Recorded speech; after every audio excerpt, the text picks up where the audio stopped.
Hello to all of you. I want to share with you the vision that God has given me for 10 million disciplers who are embracing weave and serve. Weave and serve are two other visions that God has given me. The first one, 10 million disciplers, is about what we can do if we commit ourselves fully to the Lord to disciple 2 people, 5 people, 10 people, 20 people, but that we commit to being people of God who worship God and who really are concerned and love other people. So in your circle of influence, you have people who you can disciple, who can become disciplers. Jesus told us to go and make disciples, teaching them to obey all that we've heard from Jesus and that he has commanded us, and be able to give that to other people.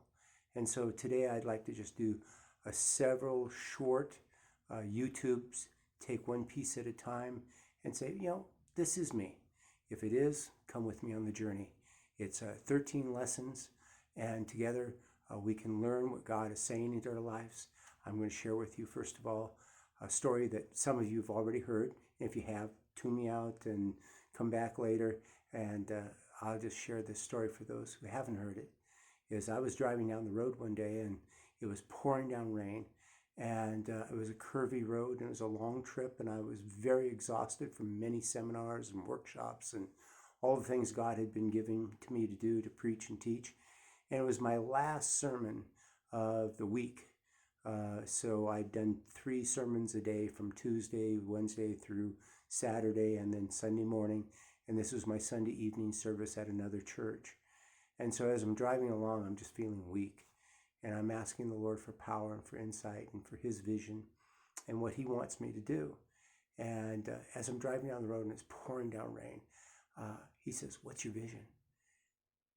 And I was disturbed by it because I was asking him for insight, for power, and for love and soundness of mind, and to be able to really be able to minister to the people that he was sending me to on that Sunday night.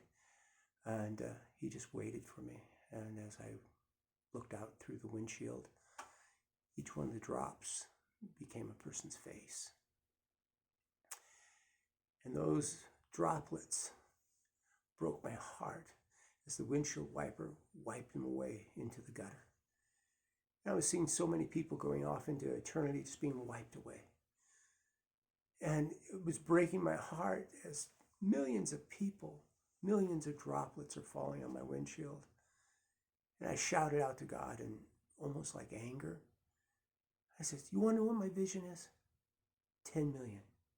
10 million disciples." And he just smiled at me. And then the fear of God hit me, and I went, how in the world am I ever going to disciple 10 million people? And so I just kept driving, and God kept giving me revelation after revelation. I arrived at the church, and that night I was preaching on 2 Timothy 2:2. The things you've heard in the presence of many witnesses, entrust to faithful people who will give life and train others. And so as I listened to the Lord, the things you've heard in the presence of many witnesses, entrust to faithful people who will train others. Suddenly my world shrunk. Can I find 2 people who are faithful who will train others? And I walked into that church, and it was a potluck, and people are milling around, and I saw 2 guys talking, and I knew they were for me. And I went up to them and I explained to them what had happened, just like the story I told you. And they got excited. I says, "Will you be 2 of those people who will become disciplers?" They go, "Yeah, we really want to become disciplers." I says, "Okay, start right now. You go get 2. You go get 2. And they went out there among that group, and they came back with 2 people each. And I explained the story to them again. And as I told the story, God just gave insight and so much. And they went, "Yeah, we want to do that." I says, "Okay, you 4, you 2 of that person, you 2 of that person, you go out and find 2 each."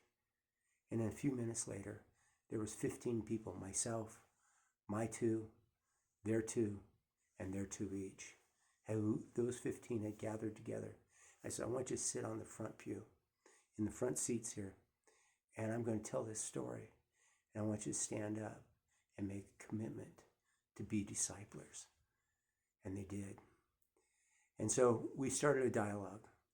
W.E.A.V.E was one of the dialogues. Serve was the other one. W.E.A.V.E stands for worship. W.E.A.V.E and serve.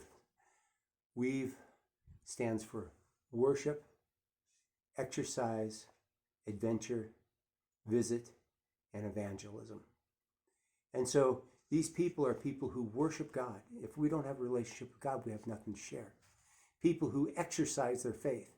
And I do that physically as well as spiritually. And those who go on adventures. God always is giving us adventures. God has taken us to 20 different countries, and He's done so many things, 20 different states here, a couple dozen states here in the United States, and visiting people. I do that all the time. We've had the pleasure of having over 5 dozen people in our home who've spent the night, and we've been able to really visit and be part of people's lives. In evangelism, I'll be doing a video on just this. It's not what you think. Philip is the only person in Scripture who's called an evangelist. And the first thing he does is he's serving widows and orphans who have been overlooked. They are this precious group of people who, because they were Greek widows